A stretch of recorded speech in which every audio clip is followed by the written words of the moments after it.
Wolfie, Yo. new arrivals, old problems. Yay and no. Let's talk about it. You're on the Terror Dome. Turn it up, Gino.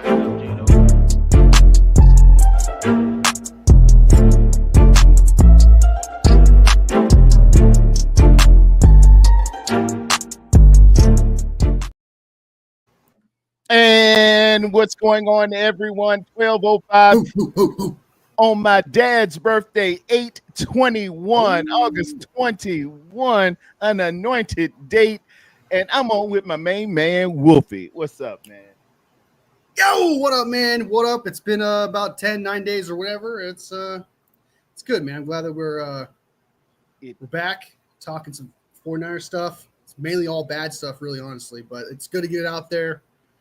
Feelings, see whatever else how they're feeling. Yeah, get a feel of things. Got things happening this The week. direction stuff. The Shanny Bowl, the Lance, Trey Lance, and meanwhile, we still talking about injuries, suspensions, and wide receivers. Wide receivers. Oh, we always talk about wide receivers, Wolfie. Did you just real quick? Did you see the new injury that we got this morning? Oh Lord.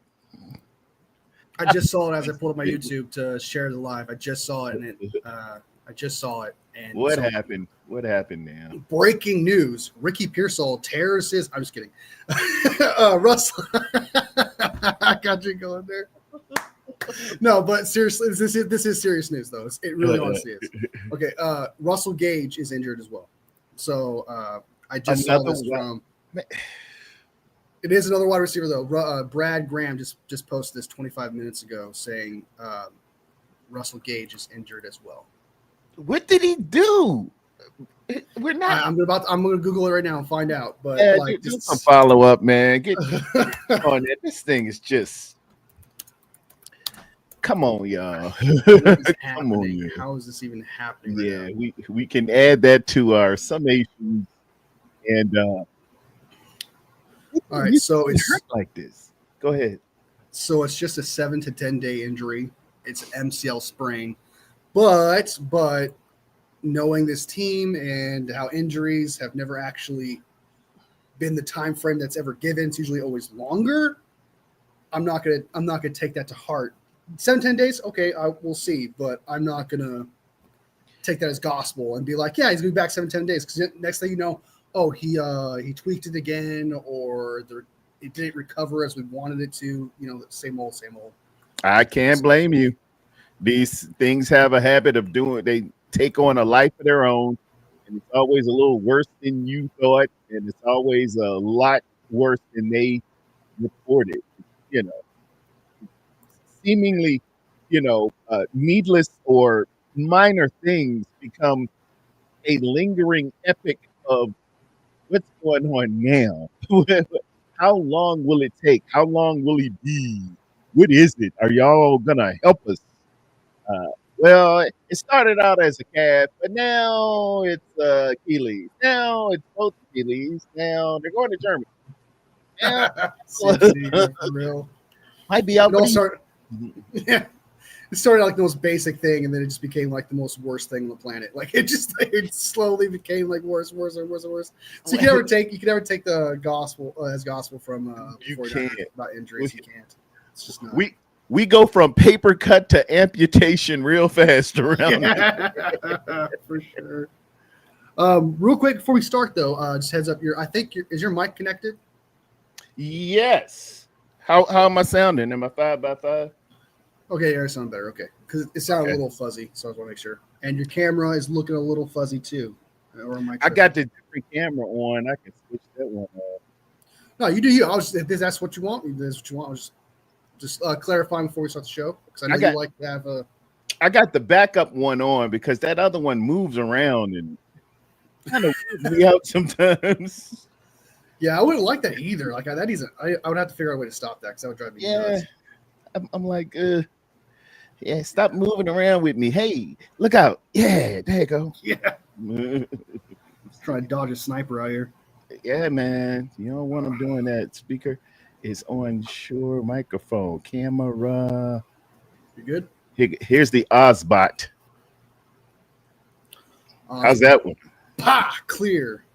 Yeah, I know. But he'll move around with me. Just don't go to the bathroom and start doing this. Okay. Don't pull taking L's or anything like that. You'll be good. Yeah, that thing will get you. Watch out. Yeah, if I do the L's, oh, it's over. I gotta, just Yeah. you see, and that's hard for a person that talks with his hands. Right? When they're You're looking like this, all of a sudden it just like, yeah, and then it just expands. looking like handyman. And speaking of handyman, we were talking about new arrivals, and I had a new arrival there, Wolfie. I've got little Wraith Oh, Aerodome has hit the building. He came on up in here, man. Shout out to Nicole and Isaiah.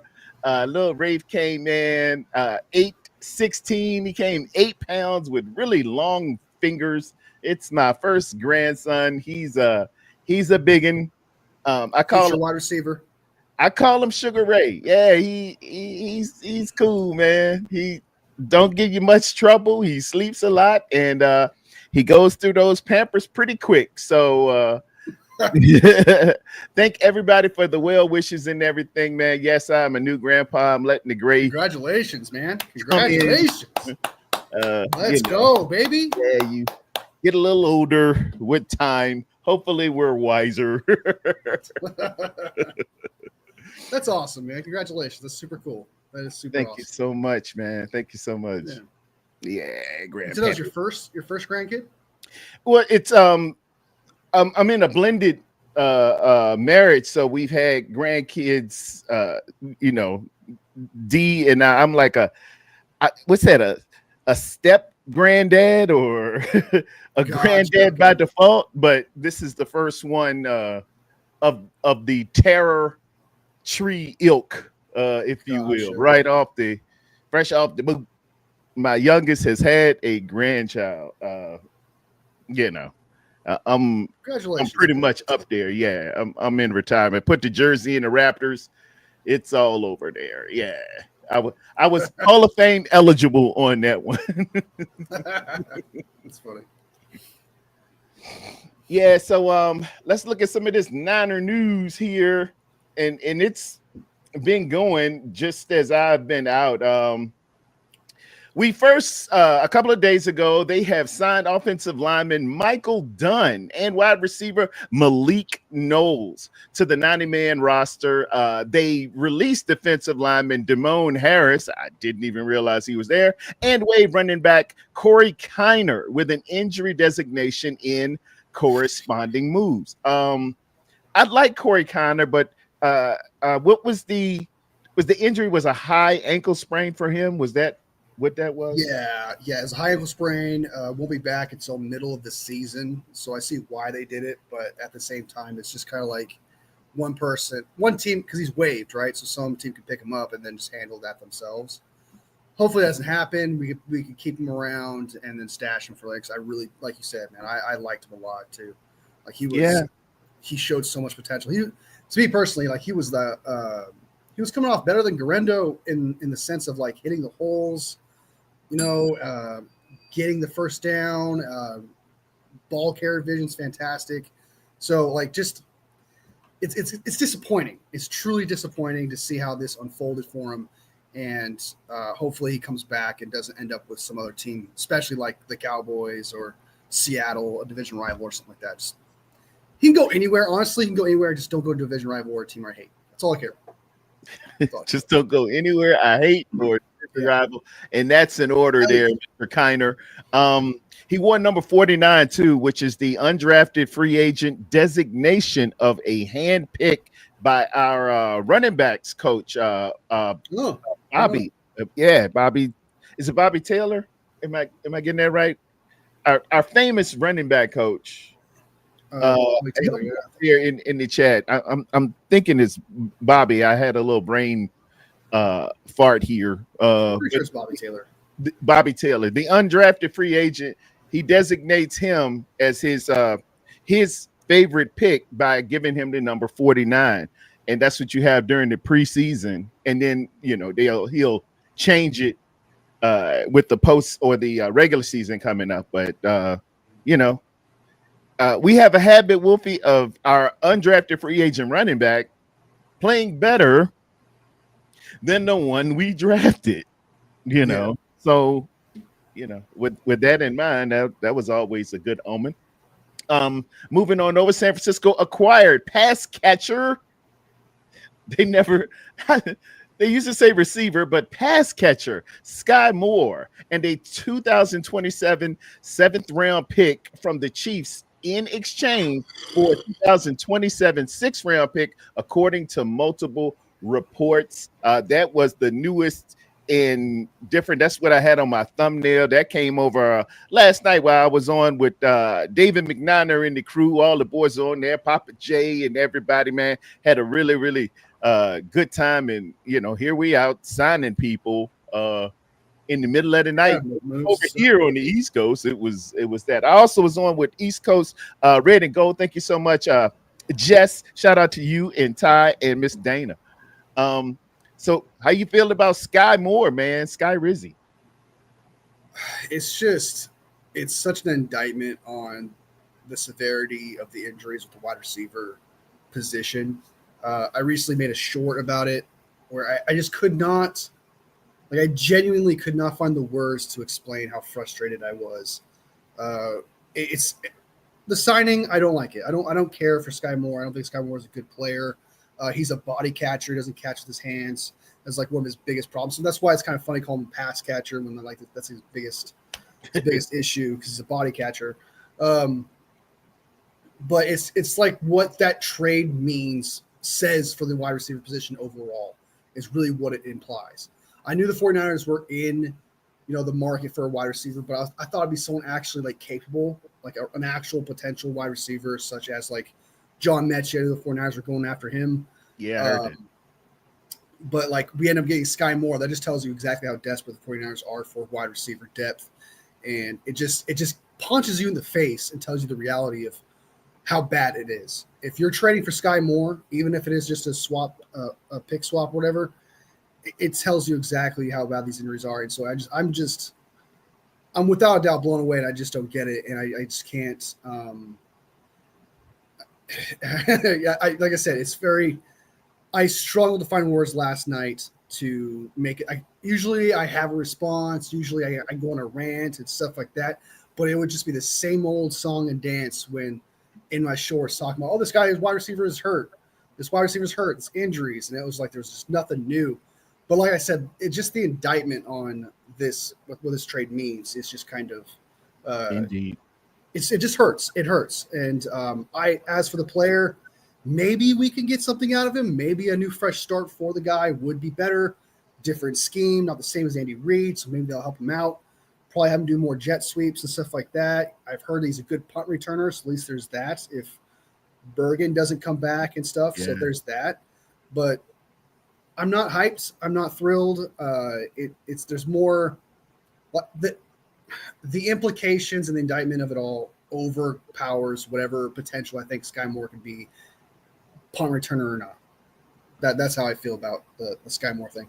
And that may be negative, but it's just the injuries are just so – it's just hard to be positive with the wide receiver injuries right now. It is. And I put a small blurb or a paragraph in there. I got this off of MSNBC. This is not my writing, but it's very, very timely. What went into this was not only the fact that we knew coming into the draft and coming into the season, BA was going to be out at least until October, and ACL, MCL, and meniscus takes a year at minimum. But aside from that, we got Juwan Jennings with the calf injury and the contract. We also played into it with Demarcus Robinson, who's going to be suspended for the first 3 games of the season. They're appealing it, but you can't unpeel everything. We might luck up and get a game if the appeal comes off, so it would only be 2 weeks. But Hey, some time's gonna be served on that one because it's Yeah. a violation of the league's substance abuse policy. Head coach Kyle Shanahan announced, and a lower leg or a little lower down the wide receiver depth chart. Jordan Watson as well as Jacob Cowan are dealing with injuries as well. So I don't even know how Cowan got hurt. I think he was yawning. Like you said, like he sneezed and I just blew a lung, you know. yeah, I don't. Wolfie, somebody got to explain to me. I had my man who I respect vehemently, the great Johnny Dales. He was on. I was on with him just in the chat, and he was talking about dynamic stretching versus the static stretching that we came up with, and there have been polls and research, and the scientists put on their white coats or something that says this dynamic stretching is better than the old, don't nobody do that static stretching anymore where you bring four lines out, line up for stretches, and you come out and you stretch. You basically have assistant yoga, and you're stretching muscles that you used to turn around and help them stretch that thing out, man. Yeah. That worked for me, and we didn't have these injuries, y'all. Back in the day, it just didn't happen. But this dynamic stretching, the wave of the future. Oh, I don't know about this stuff here. Because we're coming up with way too many soft tissue injuries. And hydrate the body. What happened to good old Gatorade, that nasty lemon? And That's the best one, man. You're tripping. that is that we always get into this. Who likes lemon Gatorade, y'all? The lemon That is the OG. That is the best one, dude. It hits the best, dude.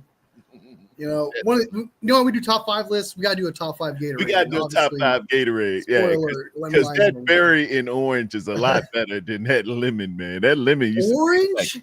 What I like the orange better. I like the blue, the red better than the lemon. The lemon, man. Maybe it's because I came up on it, Wolfie, and man, that thing used to taste like sweat. They didn't use cold water, and it just used to taste so bad when we had that Gatorade in high school.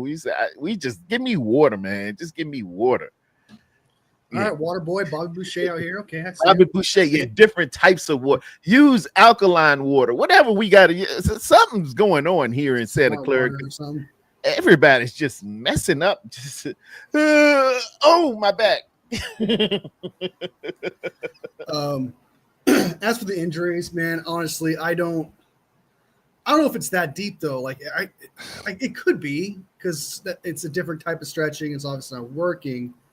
But like, it's just kind of, we've been over it like so many times, just trying to figure out the problem, what the issue is, where you're just, at this point, we're just kind of like picking at whatever we can possible to say it's this, it's that, this and that. I truly don't, this might sound stupid, but I just think it's just bad luck. Like, I can't, like, what do you want them to do? Play harder? They've already done that, and that's already caused more problems. And now they're doing it softer, and that's causing problems. Maybe the static stretching, maybe that is a thing. Like, because like at some point you gotta like nitpick stuff, be like, hey, it's this, it's that, it's this, that, because it could be it. But it's just kind of, I don't know. It's like Russell Gage is hurt. All Jordan Watkins like down the line. All these wide receivers, not just wide receivers, running backs, offensive linemen, defense. Every position is just getting hurt, and it's almost as like there's somebody in the organization that's like that's in the cafeteria putting like some sort of medication or something inside the drink, the water, whatever, that gives everyone osteoporosis or something. Like, yeah, it's like what's going on? Like a conspiracy, it's a tighten up, a tighten up. Rams. Yeah. It's a Rams guy down there serving up the offense. Hey, you think you're gonna win the division? Drink this smoothie. Tanisha brought up an excellent look. Tanisha all up in the building. Tanisha, I saw that same presser too, man. They were talking to Tatum Bethune, and they were asking him, he was talking about the influence of Fred Warner, and he said, "Man, I just follow Fred. I do everything Fred say. Fred say this. I'm looking on Fred because he's improved this year." He said, "Yeah, I just talked to Fred Warner. Fred Warner say this. He said that, and he said one of the things Fred Warner told him. Fred said, "I'm not going to tell you anything unless you change your nutrition and your hydration."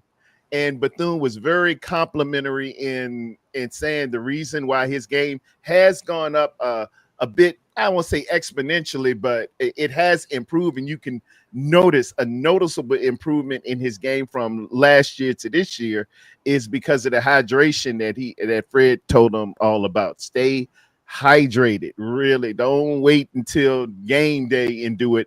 It's got to be a way of life, and stay away from that candy. Get away from that candy. And I know that's hard, man, because I love he likes Swedish fish, and I used to like them Jolly Rancher fire sticks. I don't think they make fire sticks anymore. That's for you, you know. I haven't seen that. I haven't seen that one in a while. Yes, I love those yeah, the cinnamon ones that burn your mouth. But do you like the Swedish fish? I hate those. He like it, that's his food. I'm a Laffy Taffy guy. I like Laffy Taffy. Okay. I do Nerds. Nerds I love a good piece of candy, man. Fruit candy, you know. I'm a chocolate candy bar kind of type of guy. I don't like the sour stuff or anything like that. I like chocolate, paws, nuts, caramel, all that, the nougat, all that. So Snickers is like Snickers. Yeah, and nougat. Hey, what's the ingredients inside of nougat? Nobody knows. It's like a soft little. I don't know, but it's good. And that's the chocolate favorite. We've been eating nougat for years, and nobody's ever asked, "Hey, what the hell is nougat? Is there a nougat tree?" Larry Kruger agrees that Swedish fish, that's his favorite candy apparently. He likes people. My wife likes Swedish fish, and I'll eat them, but it's not my number one, man. It's on par to me like candy corn, dude. It's up there with that. Like I hate Swedish fish. Ooh, candy corn is. It's a staple, but it's plastic. It feels like a plastic. It feels like you're out there gnawing on the orange cones out there on the when they're doing road construction. Traffic cone. Just going up and gnawing. Yeah, I ain't. Candy corn reminds me of my grandma, because every time I go to my grandma's house, she'd always have like these like little glass containers, like decorated containers, like they're like doves and stuff. You open up the top, there's like candy corn and stuff like that in there. So every time someone says candy corn or bring it up, whatever, it brings good memories, but it's also bad because I'm like, ugh, candy corn. So it reminds me of my grandma, but it's like some of the worst candy. I'm like, Grandma, why do you buy this candy? And she's like, it looks pretty. She likes the Halloween. It works. It's got a little brown on it. It's got the orange mostly, and the tip is a little yellow, which is festive for the time of the year.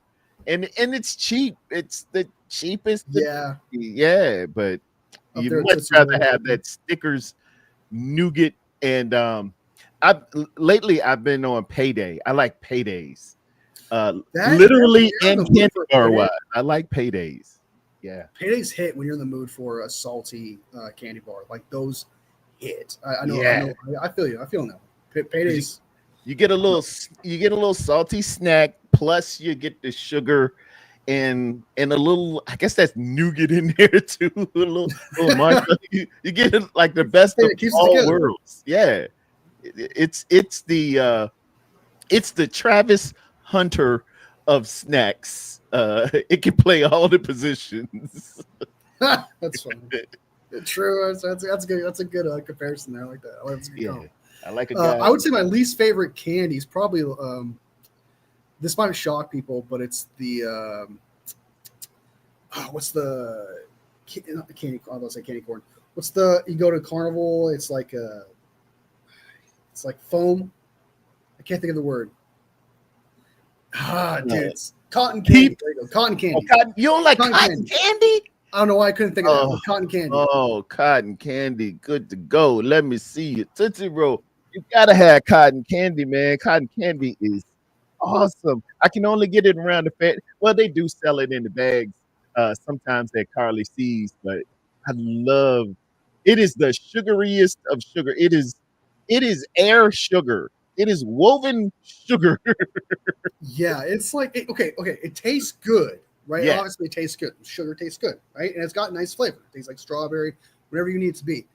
It's the texture that just hurts my teeth, and it just hurts. Like I cringe every time. Like I go because I literally feel like I'm eating like actual cotton, and you can hear the sound that it makes, and it's just I can't do it. And then my teeth, I feel bad for my teeth because I can feel it melting into my Oh yeah. cavities.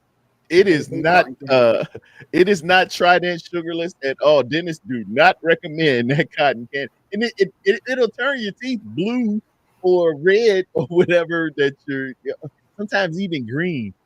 Yeah.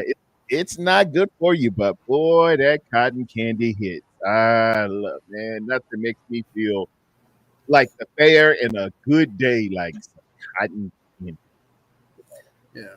Day Flavor's good. I hear you. The flavor's good. Flavor's good. But if you don't cringe or anything like that with the sound, then of course go for it. Like I'm not going to judge you for liking cotton candy. It's like how some people can't eat tomatoes because it's wet and it's too. But like the flavor's fine, but they can't do it because of the texture. Tomatoes have larvae, and I can see how they don't like it. But I love a good tomato, especially on a sandwich. Good deli sandwich. Are you a thick or a thin? I'll do it thick. Because it wakes it up for me a little bit. But I can't do tomatoes as it inflames, like around your joints. You get a little older, it will inflame some things around you. But I do love it. And that's the sacrifice we have for our health. Yeah. You gotta, sometimes you're like, if I just have a little bit, it'll barely affect my joints, or like, maybe you try to compromise to help, and it doesn't work out. Cheap day. It can't hurt it this much, and then you get up and the next morning you're like, why is my toe hurting? I'm a thin tomato guy. I like thin, but this might be weird to say. I like a thin stacked tomato. So like 4 or 5 pieces on a sandwich that are super thin. Okay. I don't know why it's like, but if you have a thick tomato, I don't like it too much. But if you have the equivalent of that thick tomato, but like slice them in like 5 little small slices. For some reason that I love that. I don't know why. At Subway or Jersey Mike's or a sub place. Not so much. Mike's, yeah, I love Subway done fell off, man. Subway, I don't know. Unless y'all want to sponsor us, I'll try to bring you back. But yeah, what happened? Subway fell off so hard. You were spitting on fire at that one, dude. I think it was Jared. I think that's hasn't been the same since Jared, man. Ain't been the same since Jared, man. Jared lost that weight and did what he did, and it was like, well, time to take the ingredients back. He's out of prison this year. You know that? They ain't letting Jared out this year, is it? I could be wrong. You double check this, but I saw a post of someone saying, "Hey, just so you guys know that Jared, whoever's, I actually think it's Jared Fogle, Jared, something like that. Some stupid last name. Jared from Subway. Yeah, he's got to register wherever he goes. So. Oh yeah, definitely. Yeah. He's also got like one of the most recognizable faces. So. Yeah. Unless he puts the weight back on, and then you'll be like, "Hey, who's this guy? Hey, who's this guy?" But yeah, Jared. Infamy is what he's associated with. Pass me the churros. Red Jet says, "I will spend millions on churros." That's Charles Barkley likes those churros. Churros are good. Churros are delicious, man. He talked about the women from San Antonio. Charles Barkley did, ladies and gentlemen, not Terradome. Terradome loved the ladies and the kids. This is Charles Barkley, but he always get on. He said the only thing they terrible. The only thing good in San Antonio is the churros. Them women is big and man, they just big as I don't know what. Did you? I never skip that video. Whenever it's on my, I see it every time, all the time. With FYP, I never skip it because it's so hilarious. And like you said, Charles Barkley said, not me, but he said, what was it? They did like, see those skinny women in San Antonio? They got those ladies from Dallas. From over to San Antonio. I was like, damn, yo. That is like one of the funniest segments from Charles, man. Yeah. Don't I get can him see why on people be offended. Like, obviously plus size women be offended by that and stuff. I can see where they're coming from, but it's just funny. I'm sorry, I got laugh. Yeah, that's Charles, man. And what is that? About 5 Emmys. It's Chuck. You know how Chuck is. Deep fried cheesecake. Now y'all hitting home. Everything here in North Carolina, when they have a fair, man, they deep fry everything. They will give you fried Oreos, fried Snickers, they just fry it. They just fry it, and they say nothing makes anything better than frying it or bacon. If you add bacon or you fry something, it instantly gets better. That's the mantra here. That's the mindset. Can I tell you something that's going to shock you? Because every time I tell people this, they're always shocked. If you're not shocked, like, let's be your natural reaction here. I do not like cheesecake. I genuinely do not like cheesecake. And for some reason, every time I tell people that, I'll say casually, like, yeah, I'm good on wine cheesecake. People are blown away by it. It's too strong. It's like you get hit way too hard with, like, for some reason it hits my brain. It's just too much going on. There's a burst of flavor that's just like happening all at once. With the graham cracker crust, Wolfie, the graham cracker crust. That takes over the top too with the graham cracker crust. Maybe like a regular crust, maybe.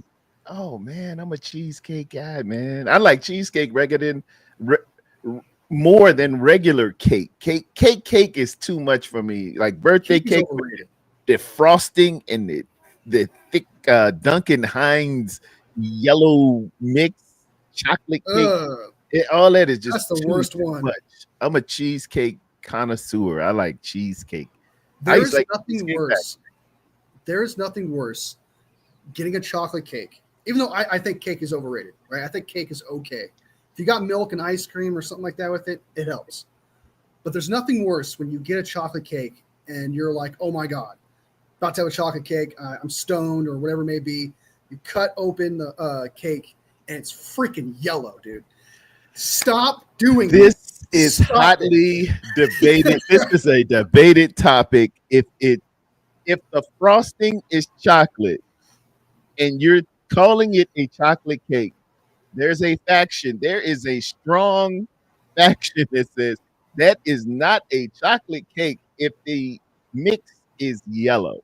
I grew up, chocolate cake was chocolate cake. You had double chocolate cake, German chocolate cake, but I never thought about it if it's yellow cake. What do you call it? Just chocolate frosting cake, or I don't know. It's like a joke. It's a real joke because the flavors don't even match. Like they don't even work with each other. Like I feel like I'm eating two different things. Like I'm eating frosting separate with the cake, and they don't even. Oh my God, it drives me nuts when someone does that. So you like your chocolate cake chocolatey, chocolate chips in there. Yeah, just give me chocolate cake. If I want a chocolate cake, give me a chocolate cake. Don't try to disguise it with this funky fudge on the top and then like it's a vanilla cake actually. Ooh, shocker. Like April Fools. I think people who do that should get Spartan kicked into an endless pit. That's what happens. Wow. You're going with the Spartan kick. Spartan kick. You straight Spartan kick for shit like that.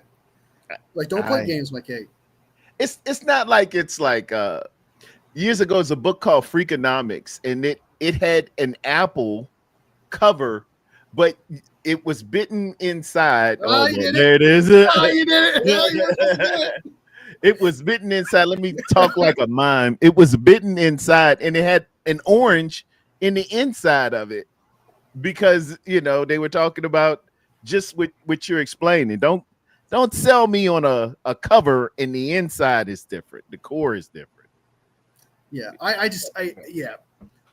German chocolate cake. That was my grandma's favorite cake. And every time we went to go her birthday, I never ate the cake because that's my least favorite. That's probably my least favorite cake out of all cakes. Probably German chocolate. To be honest with you, I'd probably have a cheesecake over German chocolate, but I feel like that's not a hot take because it's such a How do I get this camera back? Hey, camera. Hey. Do this. Try. What action were you doing? You were doing that, right? So like. I look like I'm voguing. Just going like this. I was like, "What's going on, man?" If it is in love, sometimes technology is not good. Start doing gang signs or something. You know? Yeah. So,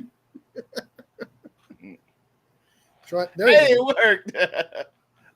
No. Oh, you got there. No, not there. Yeah. All right. Okay, getting the hang of it. Just hold up the L.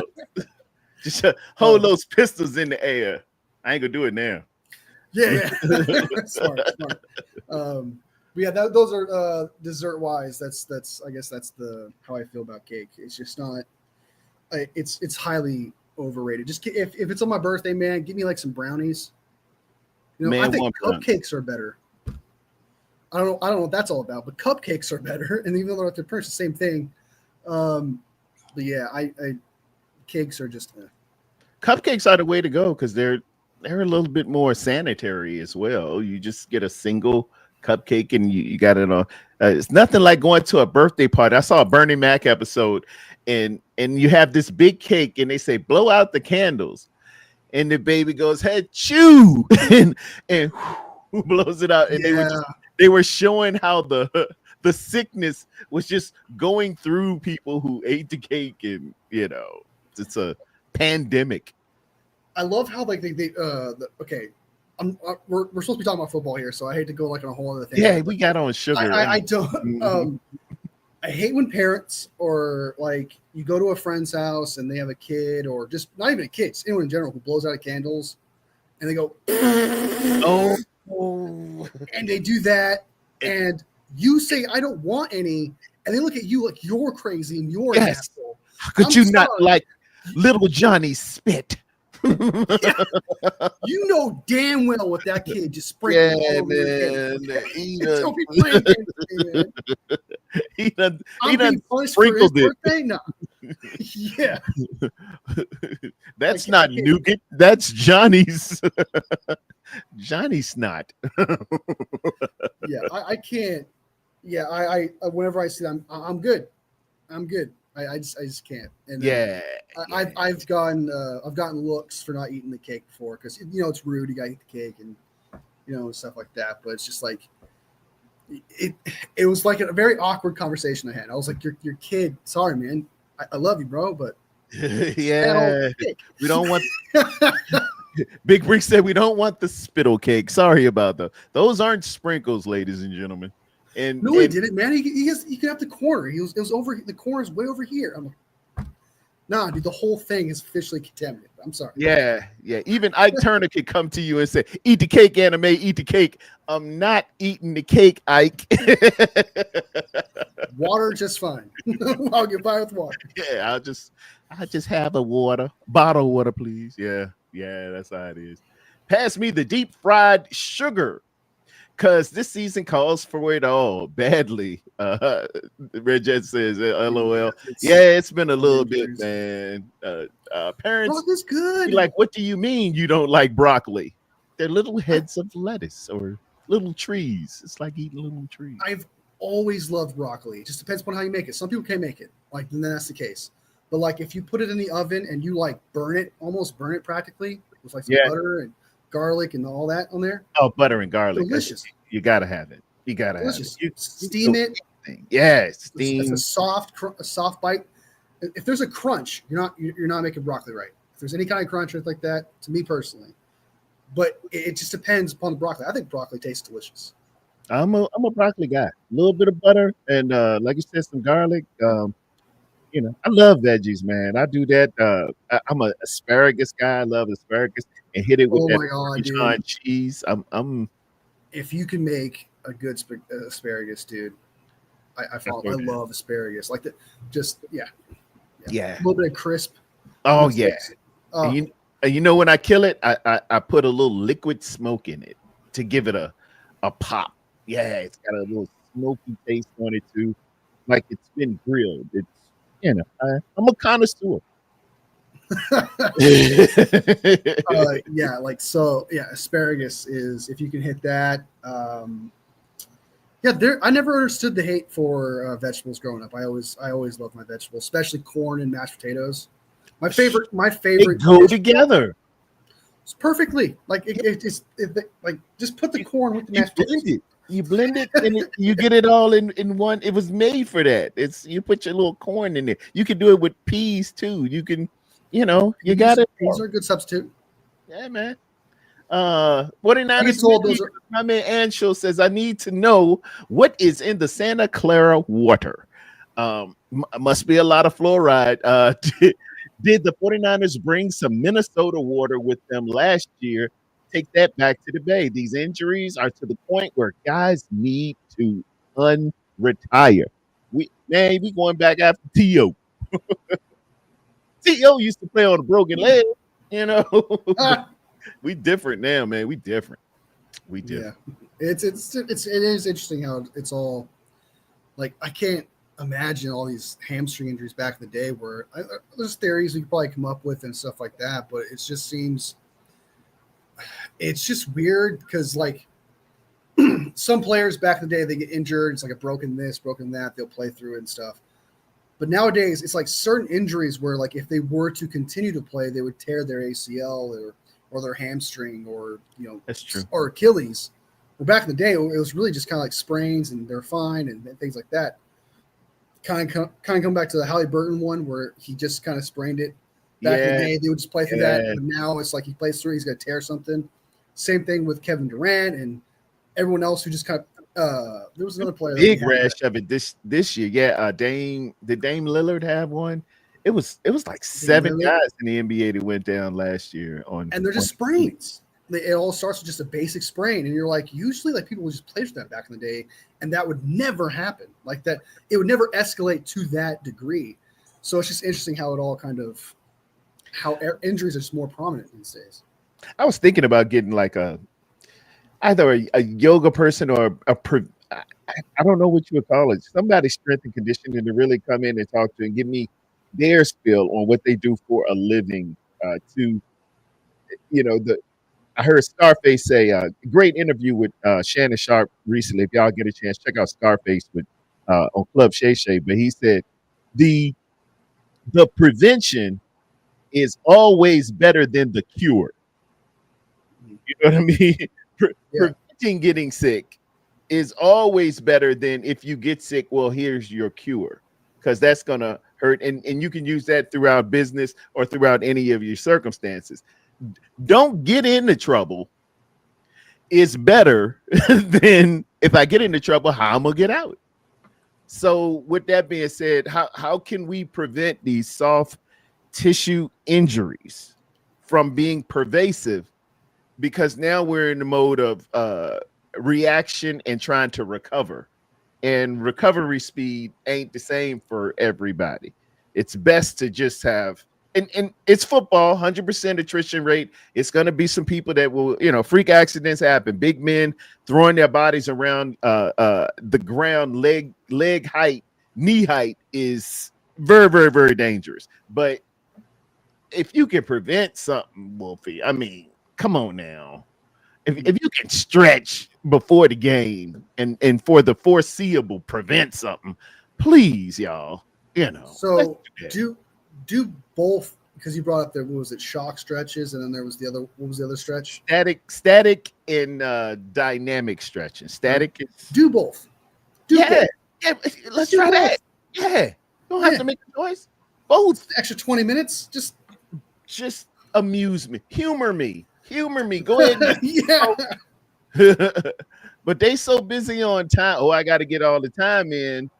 So to make practice just 2 hours and 13 minutes, let's just do this dynamic stretches so we can get into team drills, so we can get into individual drills, so we can go 7-on-7, so we can have a quick meeting, so we can get out of here 30 minutes. That little 30 minutes you're saving at a practice is killing you for game 1, 2, and 3, which is going to cost you exponentially in playoff seedings and then possibly in the playoffs and maybe even cost you a Super Bowl. That little 30 minutes a day Just stop being penny smart and dollar stupid.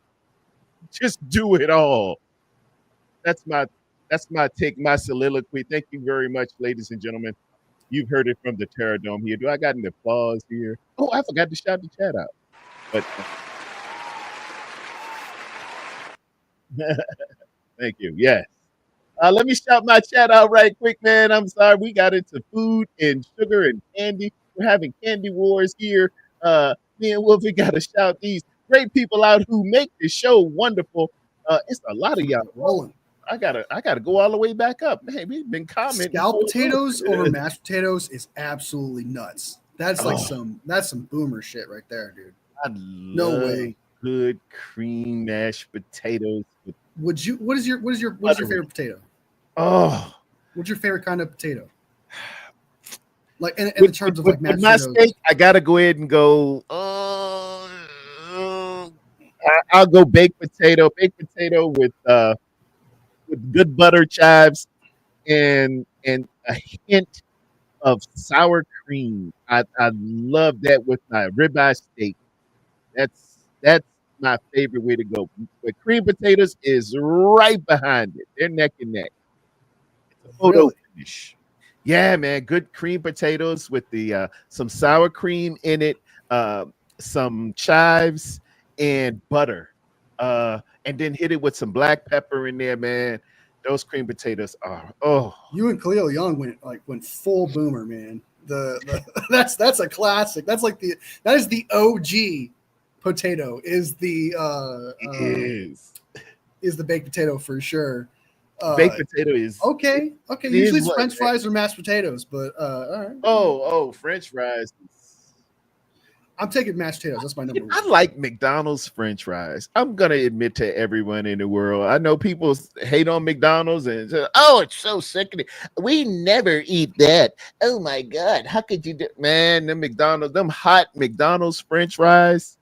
It's correct. When they sprinkle that salt, like right Salt on that, man, come in that red pack, boy, the crispy golden goodness. Oh my Lord, they know how to do a French fry. Yes, they have their own kind of special oil and stuff like that. It is the best French fry in all fast food for sure. It's number really one. So I don't blame you.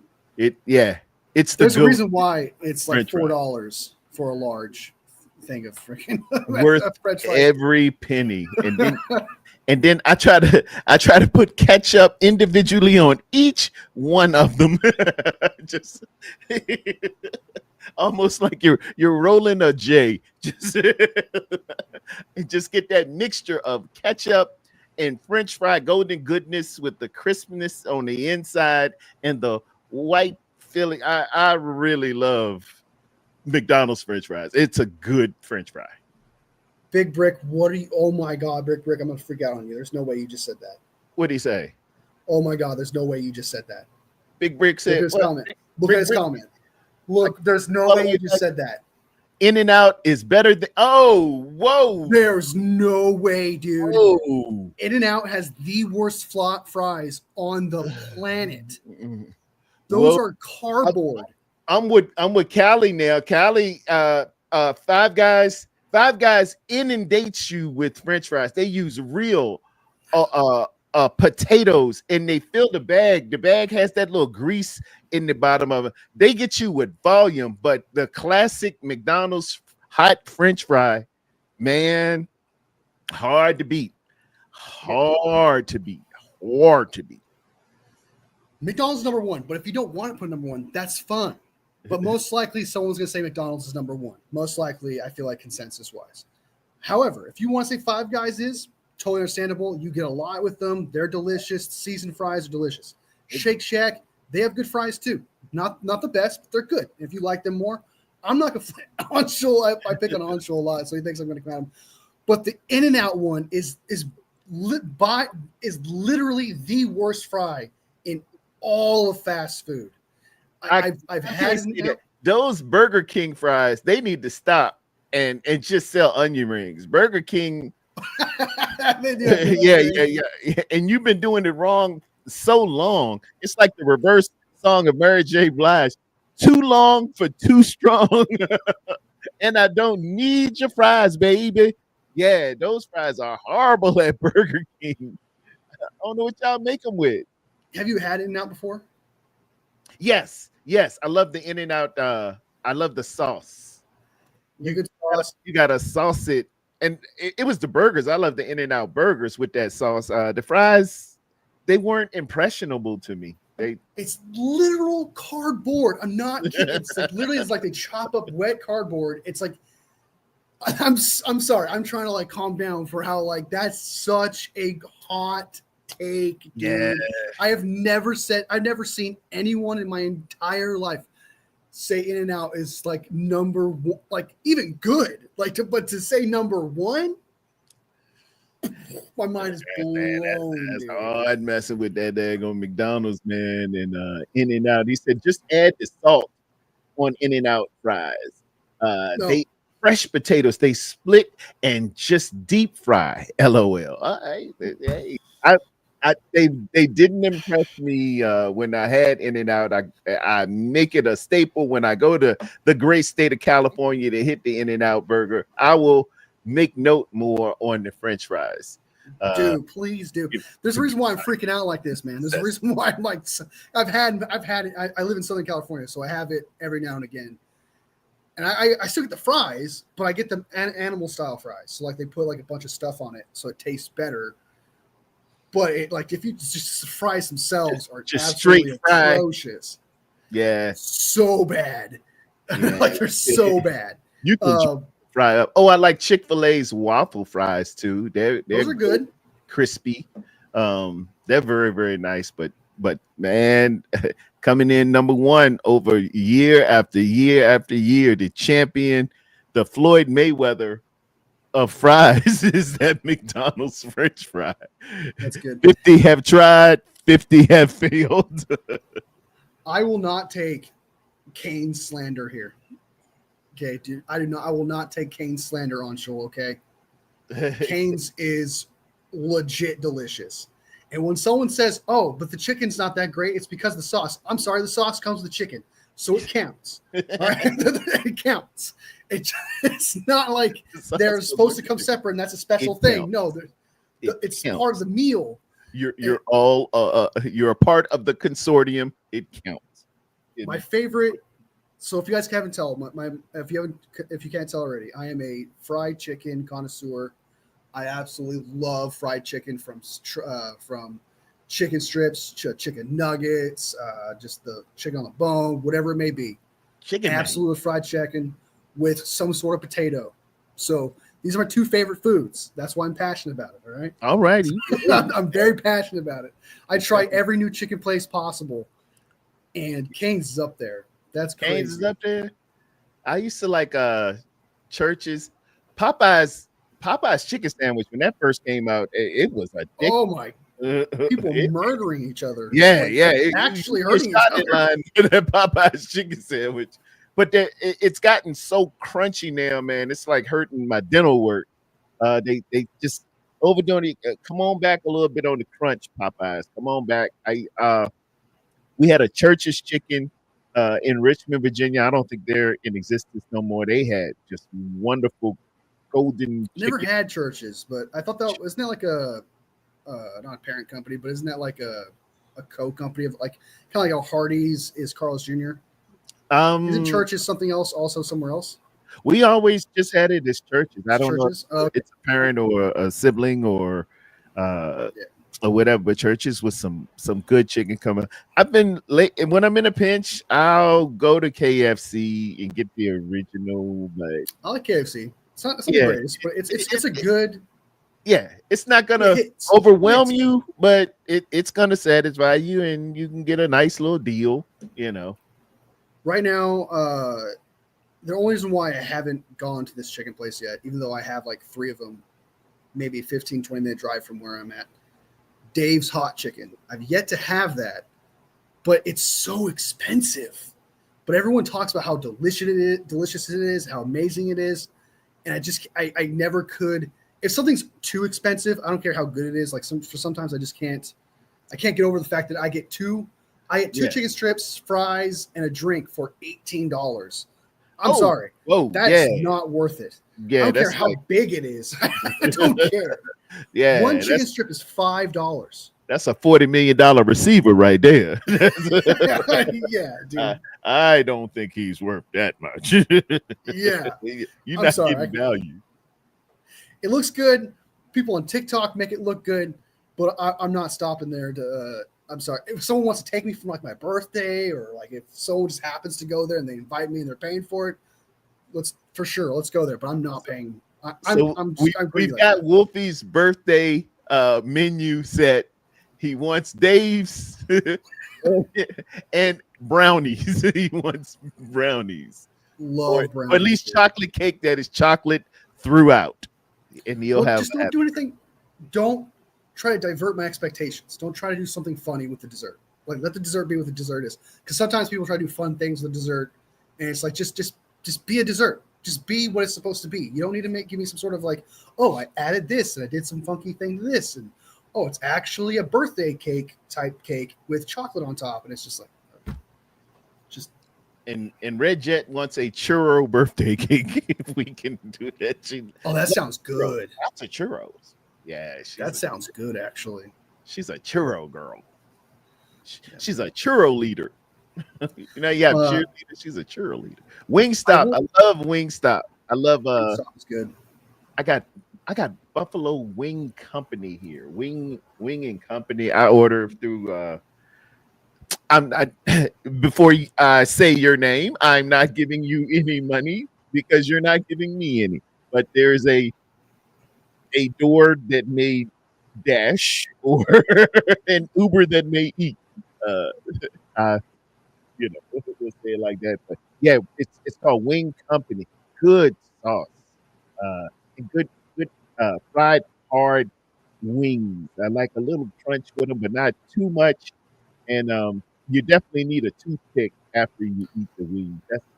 That's the mark of a good piece of chicken. That's the problem with KFC's fried chicken strips. If they have chicken strips or something like that, it's all crunch with very little actual meat inside. You gotta have it. You gotta have that meat. Yeah, you gotta have it meat. Yeah, so I totally understand with you. Like sometimes the crunch could be too much, and yeah, it's like I like a crunch, but it can be too much. Yeah, but don't break my teeth. Need my teeth. Yeah. I would say if I had to choose between Wingstop and Buffalo Wild Wings, I'm gonna take Wingstop. I think Wingstop is better than Buffalo Wild Wings. Okay. Yeah. Feeling that. I'm feeling that. Buffalo Wild Wings, though, I one time, and I made me and my friend went to Buffalo Wild Wings because it's right across the street from the theater.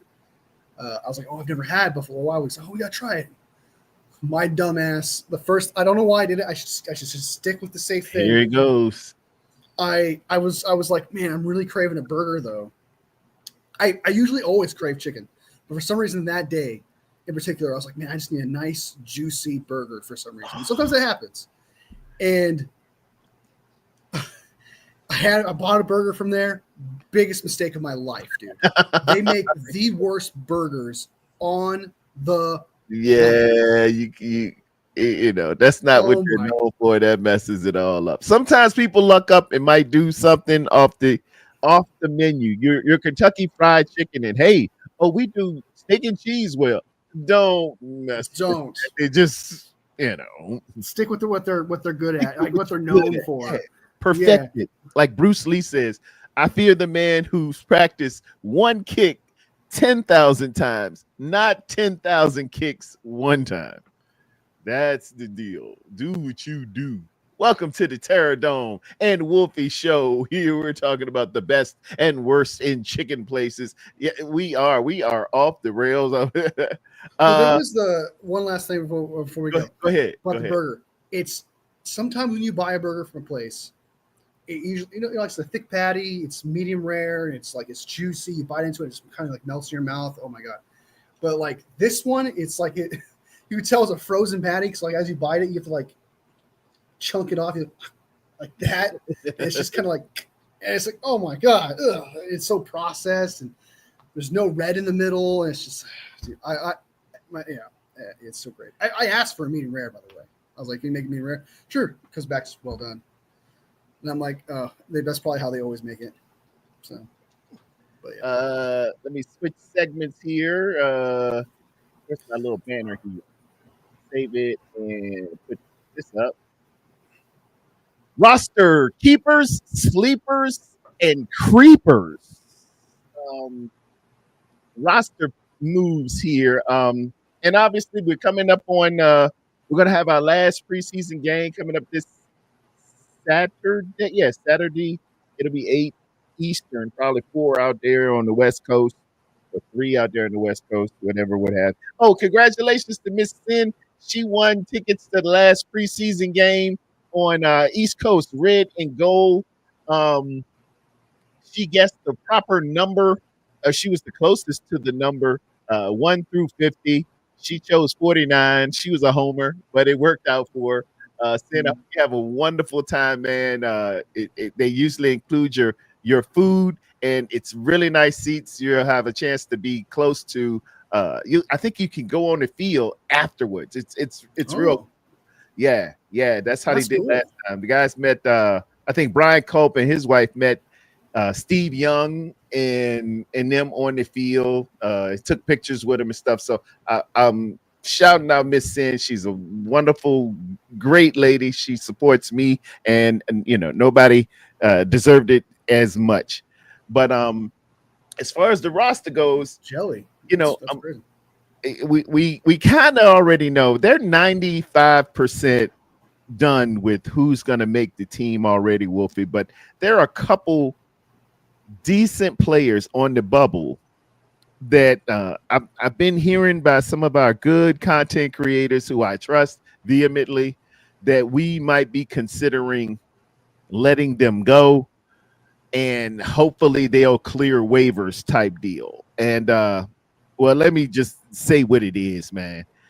Wolfie, we should not even consider letting Chase Lucas get out of this building.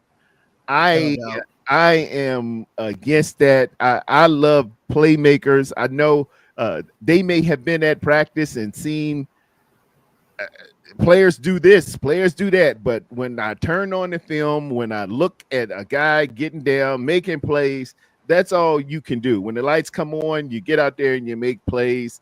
I want Chase Lucas on this squad. I know he's a nickel.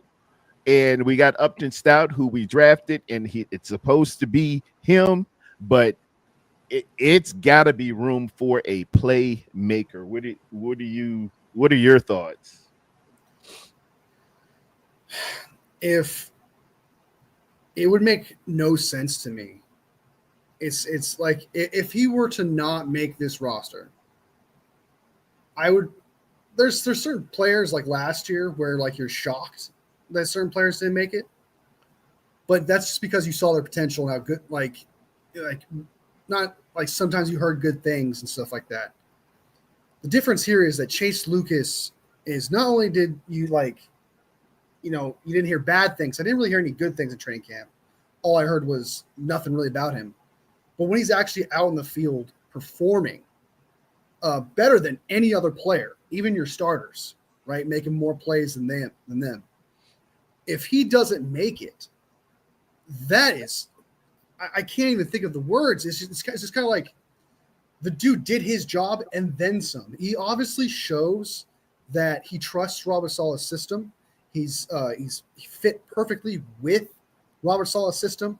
He did everything he asked him to do, no hesitation, pinned his ear back, got the quarterback, hit the gap when he had to, and for some reason, and I'm not going to say content creators' names, but if you watch this guy, you'd know, said that he doesn't cover. He's an okay coverage guy.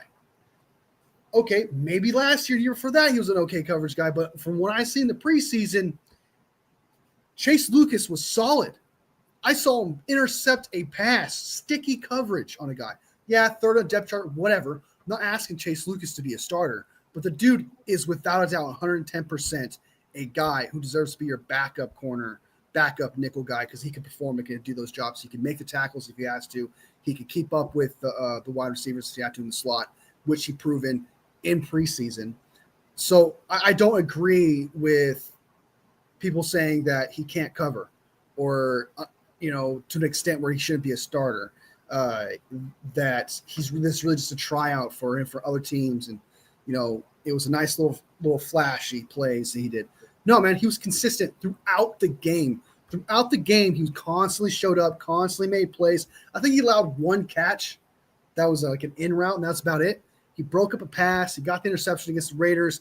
This dude, not to mention, okay, not only did he perform and show that he could be a backup guy, he's a special teams guy too as well. He's an elite. He's one of the best special teams guys, and we need a special teams guy. So not only did he prove himself in preseason as just on defense, to make plays and fit within what Robert Saleh is asking him to do, he also makes plays as a special teamer. Yep. Why, in God's green earth, would you get rid of a guy that can do multiple things for your team and fill in those holes? Like, that doesn't make any sense. So when someone says that, hey, this guy's not going to make it, it was nice, he was really cool, but he's just not going to make it, makes no sense to me whatsoever. I'm not letting that go, because I think we'd probably be looking at and someone says Anshul says somebody will pick him up. We'll be looking at a situation like Sam Womack, who I was just crazy about too. He struggled maybe a little bit. A couple of guys caught some stuff on him. He's a little bit undersized, but you see him up in Indianapolis. Every time I look up in Indianapolis and we're watching, that daggone Sam Womack makes another play. Sam Womack. I'm like, meanwhile, we're looking for DBs. And I think we do ourselves a disservice to let young Mr. Chase Lucas walk out of the building. I'm getting some stuff on Jair Brown, ain't it? And he hasn't had the best of practices nor performances. This one is, I can't call it a hot take. This is a solid take right here. And we might look at maybe a trade on this one, because he's a third round guy. He came in that third round with Cameron Droptu as well as Jake Moody, and it was Jair Brown who picked 99th. Yeah, maybe we can get a little something for him, but every time I look, whenever a team needs a little bit of a play, a little bit of a spark, they look around and they're looking for old Jair. Where's Jair? Okay, let me throw it on over there. Just saying, personally, Jair, I was okay. So the story of Jair was rookie year looked good. He looked really good rookie year, showed some plays, showed potential. Promising. Second year, promising. Second year with Nick Sorensen, takes a whole dive, but that's Nick Sorensen. So you're kind of like, okay, maybe this year with Robert Saleh, he'll get back to that rookie form, sophomore slump, whatever, all those excuses you can make for him in that second year. Third year, though, you could see that it's like, he's still not. He's just not it. Because I understand it was Brock Bowers. Brock Bowers is really good and stuff like that, right? But it's more than that. Like, he's not tackling well. He's not very good in coverage. And even when he's got the guy, he allows the catch, even if it's not Brock Bowers, it's somebody else. It's like you said, like, they're just looking for Jair Brown and just like, okay, let's just throw it his way because most likely that play is going to happen.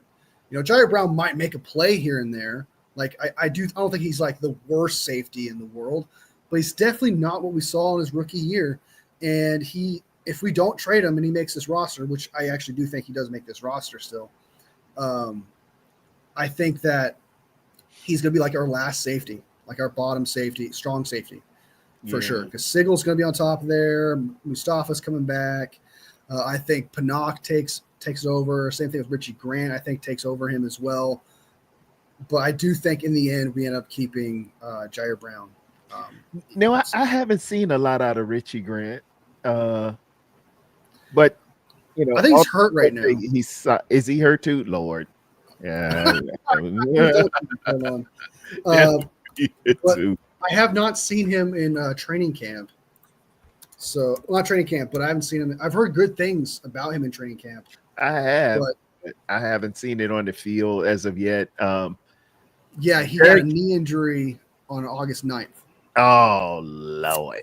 In the preseason game, so he missed the Raiders game, but it says he should be back for Chargers. Should be back. Yeah, and that's another thing.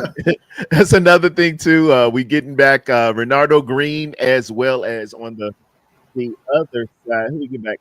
Isaac Rindo to the wall, to the sweat drop down the ball, coming back as well. So we got a couple of healers came back, so maybe cyclically, possibly, we're getting into the heal up and come back portion of the exercise rather than, oh, another guy's hurt. And that's the first thing on this preseason game.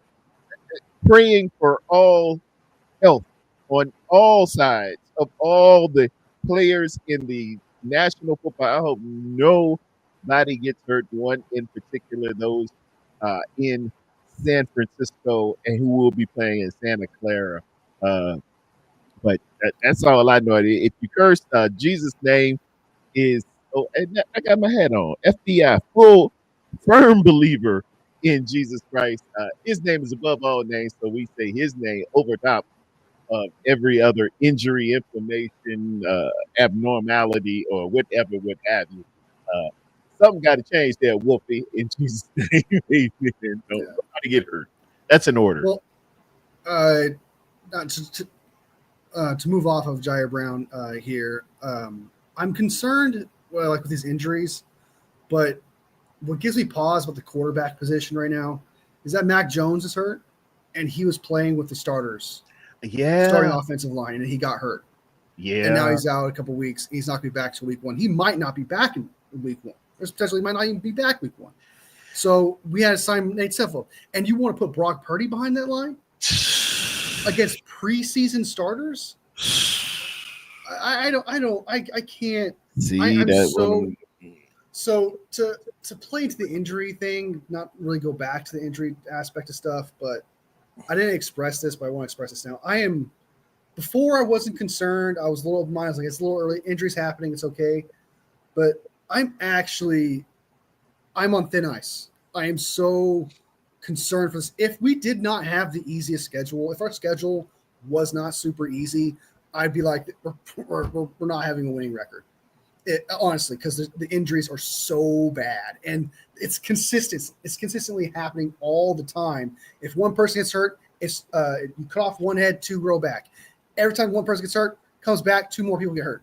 And there is no consistency in health with these players, and I'm concerned. I'm deeply concerned about this team and its ability to be able to keep up with the injuries. I've never seen anything. This is worse than last year in terms of injuries. There was a significant player that went out in Chris McCaffrey. That's the only difference, is that like significant players aren't really out. It's just kind of like these monthly injuries, patches of injuries constantly happening. And it's like, where is the sign of this slowing down? If anything, it's picking up pace. It's getting worse as the weeks go on.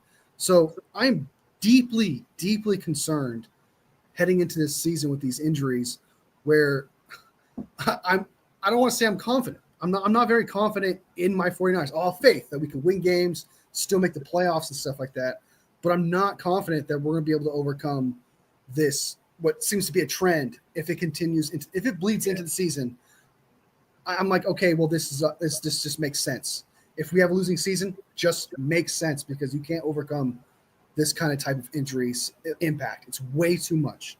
Yeah. You have 28 players injured right now. Half of those are your starters. And it's just kind of like your depth is hurt and your starters are hurt. It's a big deal. That can mess some things up. I mean, we're a catastrophic injury away. If Trent Williams, God forbid, knock wood, but if something happened to Trent Williams, thin ice, go whatever, toenail, fungus, something, man, what are we really, really looking at? Because Pooney's out. You know, that's your second best offensive lineman. You're really looking at Brindle being the spearhead of your offensive line with in terms of starts. And Burford would be your left tackle. Burford would be your left tackle. You got Brendel, and then you got Burford being your left tackle there. I totally agree. I agree with exactly what you're saying there. We're on thin ice. If one significant player goes out, it's going to be a cataclysmic effect where, like if Nick Bosa goes out, the entire pass rush is going to fall. It's going to take a dive. If Trent Williams goes out, the protection is going to dive, and Brock Purdy most likely is going to get hurt. There's a huge percentage of a chance that Brock Purdy's end up getting hurt. If another wide receiver like Ricky Pearsall, if Ricky Pearsall goes out, huge dive. Everything, it's so paper thin right now because the depth is hurt so much too as well. Where it's just like everything is just so you get thin. You would have to go and we're really dependent on people who get cut in the on the 26th. Cut day is the 26th. If the Turk comes and says, "Hey, coach wants to see you, bring your notebook from here to them, bring your playbook." Man, we're depending on guys who got cut from other organizations or,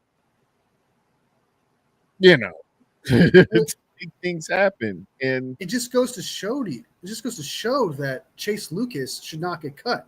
Dude's healthy and he's playing full games.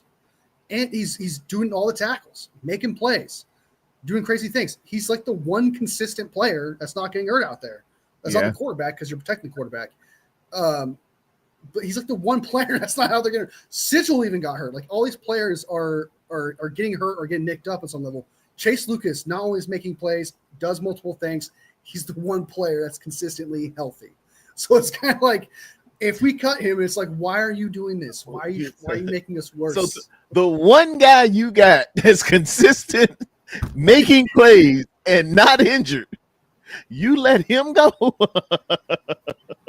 If we lose Upton Stout, he's the one guy who'll step up to be your nickel, and you got rid of him because why? Because what reason? There's no reason for you to cut Chase Lucas. Man, yeah. Derek Flowers doesn't play better than him. We're gonna have a different show. We're gonna have a different show if a couple of people leave that I know shouldn't leave. Yeah, Flowers is doing okay. He's solid. That piece, he's doing horrible. Yeah, I agree with that. I really haven't. Mahoney made a good interception. In the Raiders game. That was very timely. And another thing about the Raiders game, I know it was preseason. I know that doesn't count real big time, but there were two things I think Brad Guerrero brought up on the Gold Standard podcast. It was the first time in a long time, Wolfie, that our defense closed out a game and our special teams absolutely shut the door in the fourth quarter. We have been horrible in second halves, particularly last year, but even before that, our second half point differential, if I'm not mistaken, it's something like 92 against.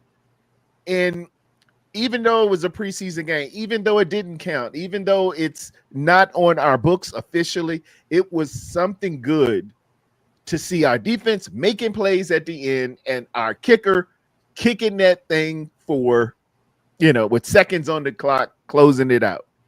I haven't seen that in a long time. I can't remember. Maybe Green Bay playoff win. That playoff game, Green Bay, yeah, but that's like the most. You're 100% right. Like if this was 2024, this was a 2024 game, the Raiders score there and they win the game.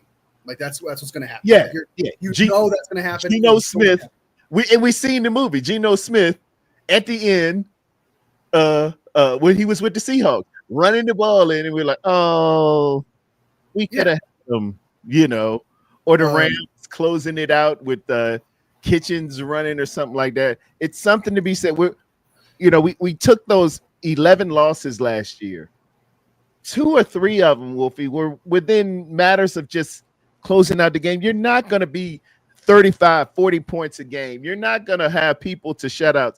It's going to be some split decisions as boxing would have you believe. You're not all 50-0 winning every round. That's impossible. You got to win the ugly ones sometimes. And it's going to be 3 or 4 that it's going to be probably against the New York Giants, whose defense is really bolstered up, and they feel like they're somebody, even though last year, the schedule says last year they were a sucky team, and they're going to be sucky this year. They don't know that. They don't get it. They ain't taking their shot, and you're going to have to win some ugly slog games. I like to win 3 or 4 uglies. It is kind of funny how, like last year, the only like potent thing about the last year's team was the offense. If the offense had the ball last, I know they lost the game with the Ronnie Bell drop, and then you asked the special teams to make the play and they couldn't do it, and they go down, they score, and they win the game.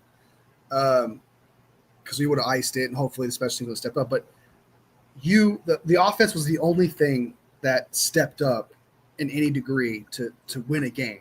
But if the defense had the ball last to face, I guess if the Rams had, let's say the Rams had the ball last, they were going to win. Yeah. If it came off while we scored and there's 40 seconds left, you give it to special teams, they're going to have a big run. It always came down to the offense where they had to constantly keep up the deficiency of this defense is not going to stop it. This special teams is going to allow a big run. Where the offense is like, okay, hopefully we got 40 seconds left. Maybe we get the ball, we get the score. It always came down to the offense. And usually, most of the time, it should be the defense that has to save you, or like, okay, it did its job. It's got 21 plus points. It did its job. Now can the defense do it? Granted, the defense did do its job one time against the Rams, allowing only 12 points. Granted that, even though the caveat to that is it was raining, and Matthew Stafford at the time was like 1-13 in the rain. He's terrible in the rain. Matthew Stafford would tell you he's terrible in the rain. I forgot who else says that. Troy Aikman said he was terrible in the rain. John Elway, I think, said that once. I could be wrong. But there was another Hall of Fame quarterback that said, like, I was trash in the rain. Yeah, man. Nobody likes a wet ball, and it affects your receivers too. They're gonna drop passes because you got water falling in your eyes. The ball is slick. You're inaccurate. You're not hit that plays. You're slipping a little bit. The gloves don't work. It can be bad. Yeah, so it's just kind of like they had like a pass where it's like they looked good, but it was like they on certain conditions they did. Like they had to have something go their way for the offense to not play as good as they did. And so outside of that, the defense never stepped up when you needed it to. A lot of the Arizona Cardinal game, like it's just kind of. So hopefully this year with Robert Saleh, we fixed that. But now the problem that we're facing here is that the offense is kind of having all these injuries where it's almost going to be flipped, where I feel like the offense is going to be not as good, but the defense is going to be able to step up with Robert Saleh. Let me give a pause on Red Jet. She just called me a wet ball. Ellen Mayo, pause, wet balls. Also, Tyler Helton, a KC guy. Hey, Terradome, any thoughts on Sky Moore? Great name for a Mission Impossible movie. No, I'm just joking. Hey, man, we need him. If he can come in here and play make, we are hurting for certain, baby. I'm hoping, a change. From my understanding, he's a body catcher, which isn't that good. He doesn't pluck it out of the air. You could give me a little bit more to spill since he does have a Super Bowl ring with you guys. And from my understanding, he was a second round draft choice. 53rd, 52nd, 54th, something like that. Yeah. He's only 5'10" out of Western Michigan. 4.41 guy. Incredible split. 10 yards, 1.46. That's really his hands quick. Check out his hand size. He has good hand size too. But he should be Man, he uses his hand size. he's His hands like me do, where he needs support with the chest. Okay, just don't let man get your hands and roll up field and get it going there. And he's been around the best in the of the best, that being Patrick Mahomes of the last 10 years. I'm hoping he'll come in and contribute, man, because right now we are. Let me look at my offensive. That's kind of what I'm kind of banking on, in the sense of, like, hopefully, because the dude's still technically, he's still young. Like, Sky Moore, so young. I think this is like his third. He was drafted in 22, so this would be his third year. This would be his third. And last year he didn't play much. It said 6 games, and I think he got injured a little bit. So we knock wood. We don't want him injured, but he can do that. Rolling out of bed around here. But hopefully he'll come in and contribute, man, because we need it. We need it right now. As your starters, if you count Jauan Jennings on his calf/cash tour, it would be Ricky P. Who else would it be? It'd be Ricky P at one receiver. Not Russell Gage. He's hurt. Come back. Ricky P, Sky Moore, and Malik Turner. Malik Turner. That's Knowles. We got Knowles. We picked up Knowles. Remember Knowles? But he's supposed to be like a Debo type, so I wouldn't really count as a wide receiver. Yeah, they don't have him on the depth chart here. No, they got and you said Gage got hurt, right? Yes, Gage got hurt. All right, we're looking at. I think we're looking at right now. Ricky P, Robbie Chosen, and Sky Moore. Oh my word! That's what I'm looking at here. Unless they keep Knowles and Hodgins and mix the stuff in there, because Jordan Watkins is hurt. So bad, they would go with Tariq Owens, but no, that dude cannot catch a ball. I'm sorry. I saw that preseason game, and he dropped a for sure. Like, that should have been extra 5 yards easier kick for Jake Moody there. The wide receivers position is crazy. I'm really, honestly, if I'm the 49ers at this point right now, I'm picking up Amari Cooper. I'm giving you a 1 year, $7 million deal. Same thing with I'm doing the same thing with Gabe Davis. I'm giving everyone a $1 million, $7-8 million deal, stacking up on wide receivers right now, because Gage, him and Pierce, him and Purdy are looking good. But you're just bringing in Sky Moore now, who hasn't really done anything. Isaiah Hodgins is not going to save you. Tyrell Owens is not going to save you. Just bring in vets that know what they're doing, and because media says that Cooper is washed. Well, I'm sure Cooper is better than Isaiah Hodgins. Hey, I'll take a washed Cooper, former All-Pro, than who knows what he's doing. A very he knows how to run his routes. Yeah. If Kyle Shanahan tells Amari Cooper to run a 15-yard out route, he will figure that out and do that right. He's going to get you 15 yards. Yeah, and make the cut. And if you throw it his way, he's going to give you everything he's got to catch that ball. That's what I need. Guys who know routes. And we're acting like this is nuclear science. Experience. It's not. Just tag the daggone thing.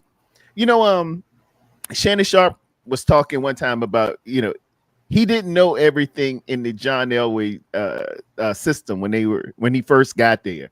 And he said, John Elway would have him go in motion. And as he went in motion, as he went by, he would say, 10-yard out. and then bring him back in motion the other way. He said, come back. Whatever you got to do, just, we'll get to it all later. Don't complicate it so much that guys get frozen. It's called analysis paralysis. When you are trying to fool everybody with all your tricks and this, and you got to learn all of this before you get out there and do it. Just drive the car, turn it on, put your seatbelt on, and don't speed. Just keep it in the middle. Aim high, keep the thing in the middle. We'll show you how to Tokyo drift in a next week or in a month. Just drive the car, man. Just drive the car. Keep it simple. And I know it's pretty vanilla and kind of basic, but we'll get to the complexities later on and let that handle itself. Just we got to get them on the field, productive guys on the field, make catches, man, make plays, make plays. I think with all these injuries, you can't just bring in random players and players that are unsuccessful on some level. You need experience in this situation. You need experience. Agree. You need someone who's been there and done that. They may not be as good or whatever, but I can trust them to know what they're doing more so than some rando, rookie guy that's undrafted or somebody that's terrible on one team. We're going to sign him anyway. At this point, I'm surprised, especially this early in the season, I guess, late in this training camp. Late in the training camp, early in the season. Yeah. I couldn't figure that out. But we're so close to the season, you can't afford to expect a player that couldn't figure it out somewhere else to figure it out in a complex offense already here, and or get a rookie that hasn't played football or has been in any training camp out of nowhere. Bring them in. You need experience at this point. So if I'm the 49ers, man, I'm bringing in whatever I can experience-wise. Mark Uber, Gabe Davis. Even if it's a wide receiver I don't like, okay? As long as they have experience, they've been there, done that, that's what they need. Okay, that's exactly someone who hears a play, they know what they know what they're going to do, know what they got to do. Because Brock Purdy needs that right now. Yeah, Anshul says apparently Kendrick Bourne is a Patriots cut candidate. Kendrick Bourne would be fine here. Kendrick Bourne knows where the bodies are buried. He knows the lingo. He knows the terminology and the splits. I promise you, block down field, dude. Just hit the one in the middle. That's keep it simple. Kendrick Bourne would do that too. Like he'll do that job. And that's another thing. It's like, the 49ers are crossing their fingers. That dude gets cut. They're like, okay, please come. That's exactly what they want to do. You playing hope chess.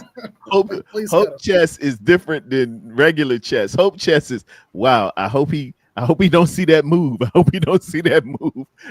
Hope chess never wins. They're gonna make the right decisions. You're not hoping that they make the wrong decisions. You be good. That's all you can control. Yeah. David Corona in the house. What's up, man? So do you remember that? What's really funny talking about the wide receiver situation, even though it's like the entire team, really. Do you remember the article that said that the 49ers had a top 5 receiving core? Remember that? I do. I every time a player gets hurt, I do. I think of that article. I'm like, you're sliding down. You're sliding down on the charts there, buddy. You had a one-hit wonder here, and now I always feel like somebody's watching me is sliding down. Well, it's like now we have the worst wide receiver core in the entire NFL at this point. It's just going from what you thought was number 5 and just one injury here and there suddenly goes from number 5 to worse. So we were never number 5. Okay, that article ages poorly, by the injury.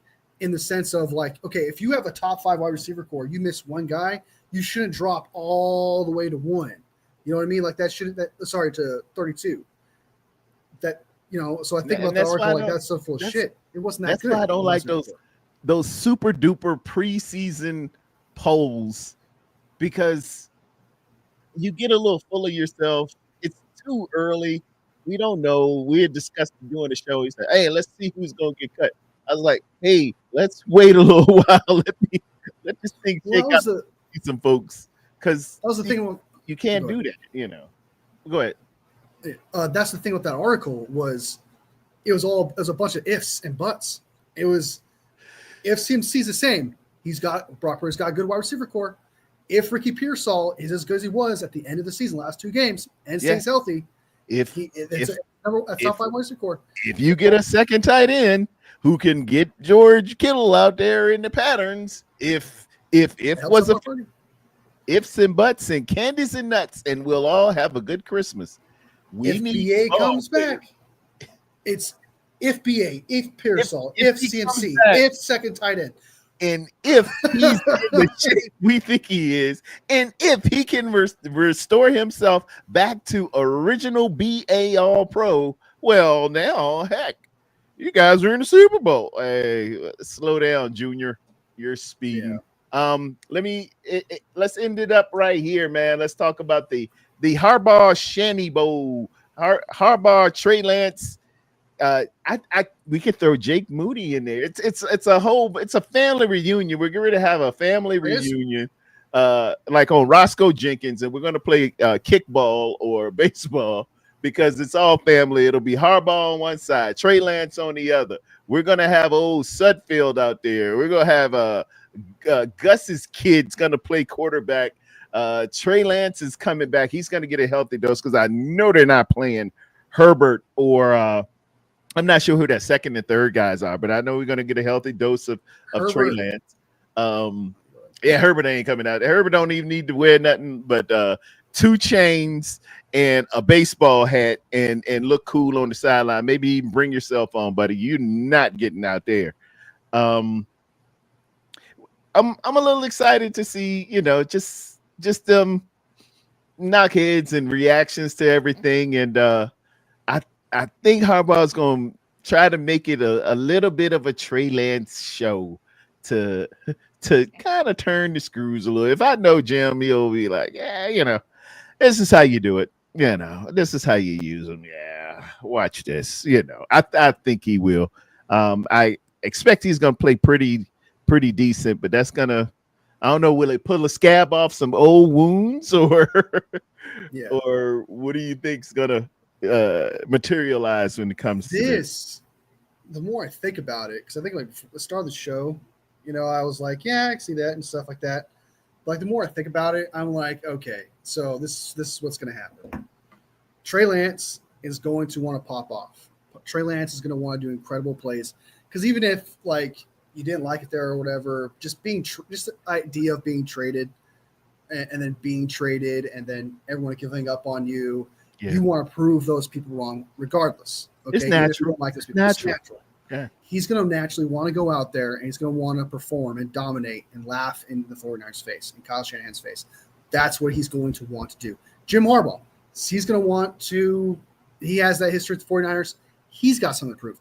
I promise you, Jim Harbaugh and Trey Lance are going to want to go out there. And since they both want it, they're going to do everything they can to put on a show of Trey Lance. Trey Lance is going to want to go out there. I don't know if Kyle actually cares or not. I truly don't. I wouldn't put past Kyle to not care, to be honest with you. Yeah. But I don't want to see that as a fan, to be honest with you. I would like to see Kyle go out there and be like, okay, this is a preseason game, so we're not doing any strategies or anything. But Robert Saleh, I want you to do something. I want you to pull something. Don't let this kid come on out here and make him look okay, right? Like that's kind of the idea. And like I said it before, like if there's ever like what kind of the narrative of Trey Lance that frustrates me is everyone's like, oh, see, he was a good quarterback. No, there's only one QB whisperer that was going to work with Trey Lance, and that is the best QB whisperer in the NFL. The best QB whisperer is the only thing that's going to fix Trey Lance. And that's exactly what happens. You can see it now. I've seen the preseason games. I've seen him throw the ball. He has touch. His mechanics are a lot better. He's got a lot more poise. Yeah. This dude looks a lot better. I understand it's preseason, but you can tell based on mechanics, throw motion. He's actually not just bolt throwing everything. Everything has touch to it, has an arc. He's got little layers. I see him. He's reading defenses. His run lanes are better. He looks significantly better. And it was only going to take Jim Harbaugh and no one else that was going to be able to fix him. So it's one of those things where it's kind of like where I say Debo was never going to play good for us. He's never going to play good for us again. He has to go somewhere else to play good again and went to the Commanders. So he might play good. But just know that he was never going to play good for us again. So don't get upset if he plays good for the Commanders. Same thing with Trey Lance. He was never going to play good for us. He needed to go to Jim Harbaugh. Yeah. And that's exactly what happened. And look at him. He looks better. I'm not saying he's going to, he's like the greatest. He's going to become the greatest quarterback ever, anything like that. But you cannot deny he looks better. So I accept that. But I don't want to see him tear up my deep. Don't carve us up. But just display that you've improved Mr. Trey, and Yeah, those guys get paid too. Don't let them be out here either. Robert Sala, dial up a little bit every now and again. Confuse them. Let's test it. He it's does. just not just how good he got. Yeah, It's how much better just he got. how you go with the corner cat blitz zone this time. Let me see a double A gap blitz. How you handle that? Yeah, do you know all your checkdowns? Did you put gas in the car? Okay, just a little It's thing. not gonna. It's and that's one thing that frustrates. It's gonna frustrate me is if Trey Lance balls out, you're gonna hear the narrative. Oh, see, Trey Lance should kept Trey Lance over Brock Purdy. oh my God. And Super Bowl champion. He's the next Mahomes. Yeah, And it's just like I said, he's not. He was never played good for us, but that's not going to be enough for people. They're for the Trey Lance defenders out there. They're going to take this as a W and rub it in your face, regardless of what you say about it. Like he was never played good for us. So that's the only reason. It's a selfish reason that I don't want him to go out there and ball. But I think he's going to go out there, and I think he's actually going to play good, and I think he's going to make some plays because I feel like Trey Lance, when you have that chip on your shoulder and you want to prove people wrong and you're already playing good, you're going to go out there and most likely play good. Same with Jim Harbaugh is going to want to do him a solid too as well because Jim Harbaugh loves his quarterbacks. He loves showing that he's the best QB whisperer in the NFL. So I'm excited for it because I think there's going to be some good plays. I am too. I think it's going to be all right, and he's going to be mostly against the fringe guys who we're thinking about probably touching. It's going to be second, third teamers most of this game. We don't want to get anybody more injured. Papa J just brought up something too. Shout out to my man Navarro Bowman. I think he's the linebackers coach over there, if I'm not mistaken.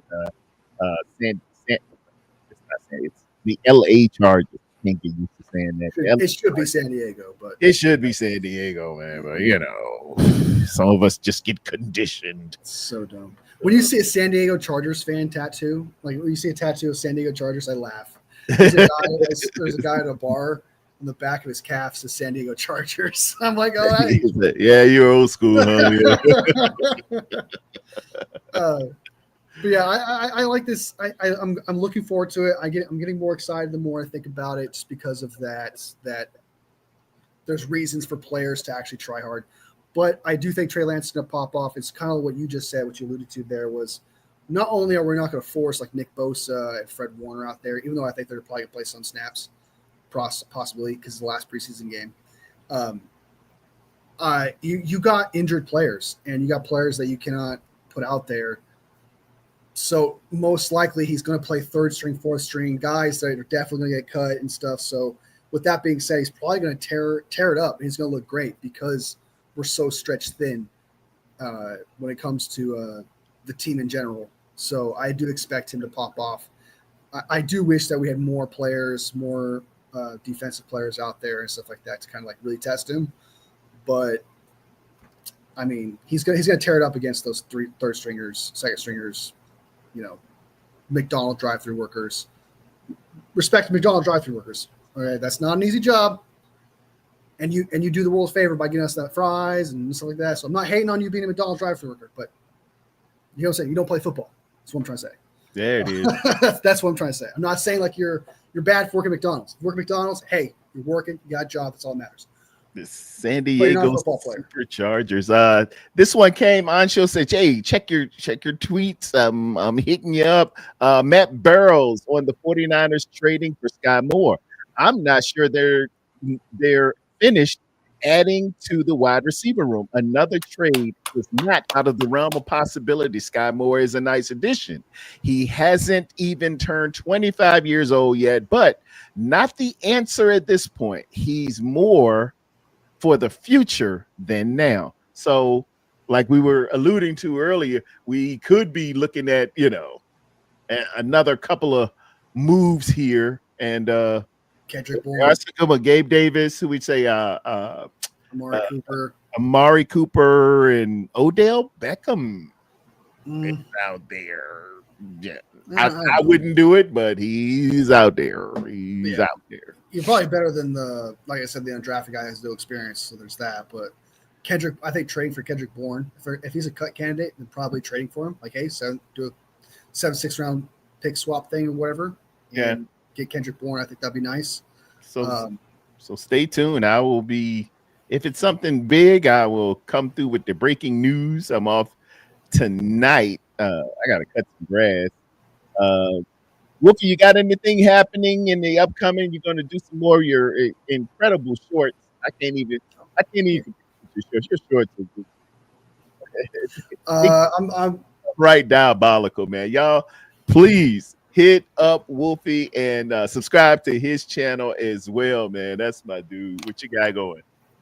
I'm cooking up some more shorts, more skits. I think about doing more skits more often because those are just kind of like fun. I like acting and stuff like that. Sometimes when you edit, it doesn't quite come out the way you want to, where it's like, okay, I'm not really reacting but it's fun. I like editing it. I like kind of like scripting things up and kind of talking and stuff like that. So I have a couple shorts, but probably one short today, script wise around the NFL. 49ers. I guess I'll tell you my idea right now is my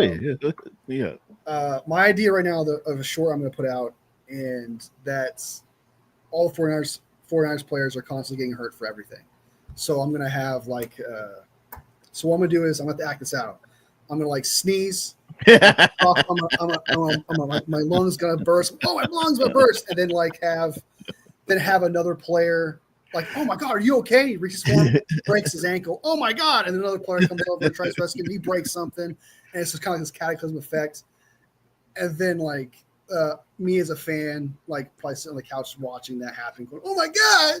So it's just like, oh my God, get out of the car today. So and so he pulled a hamstring. Film at 11. Yeah, that's how we go. I will well, we got a lot of food. We gave some free advertisement away on this one. I'll clip this one up and put out. No, I know we should get some sponsorship somehow from some of the restaurants mentioned today, man.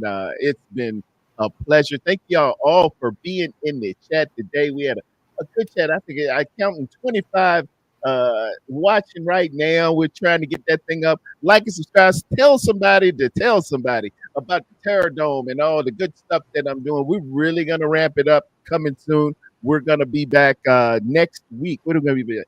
Tuesday. We'll talk about the game, have a couple of clips, and we're gonna be the Turk is coming. Cut down date is the 26th, which will be we're gonna be there on cut down day. So anticipate roster moves and roster grooves. It's going to be a sticky wicket. It's going to be Is Monday cut down day? I think it's Tuesday, the 26th.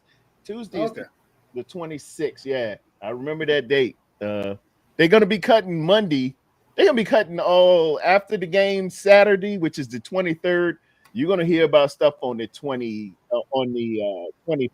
as well as the 25th. But the actual, you need your 53 in on the 26th. So, that gives people time to get on the waiver wire, seeing that, so-and-so got cut. We can use him here. Let's see if we can trade this for that. And all types of news is going to happen in the next 72 hours. And we're always a team that, like, for some reason goes past the deadline. Like the deadline, and then we still wait like 5 hours later for players to get cut, and somehow we don't get fined for that. I don't understand how that works. Exactly. But yeah. We never cut players before like actually getting down before the deadline. We wait to the last minute and then some, and then take a couple of more minutes. We go into overtime after the deadline, which is fun. It gives us a lot of meat on the bone. Pause for content creation and everything in reaction. So we'll be back Tuesday, me and the Wolf Dog. And hey, pay attention and keep our name in your mouth and check out our shorts as we do. It's been my pleasure. I am Terror Dome. I'm Wolfie.